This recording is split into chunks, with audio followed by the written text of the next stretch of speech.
Je suis en poste ici depuis janvier 2018.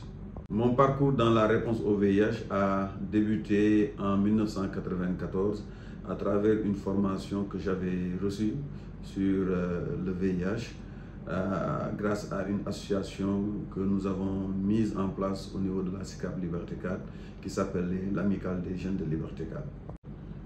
Alors, ce qui m'a motivé à intégrer la réponse au VIH, c'est vraiment pour aider les communautés. Dans un moment où le traitement du VIH n'était pas évident, dans les années 90, et ma motivation s'articulait vraiment autour de l'accompagnement, autour vraiment de l'appui envers ces personnes vivant avec le VIH.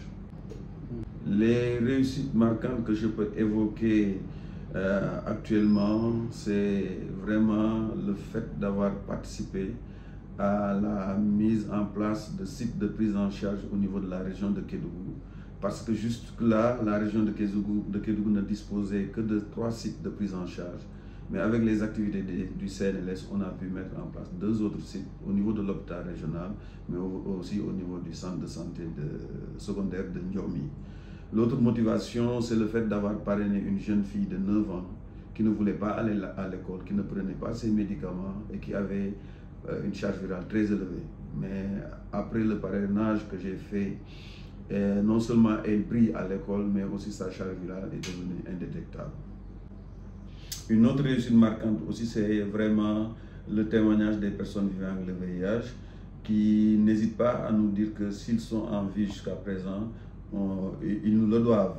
Ils nous le doivent tout simplement parce que l'accompagnement et l'appui qu'on leur a fourni leur ont permis vraiment de vivre une vie positive et en bonne santé.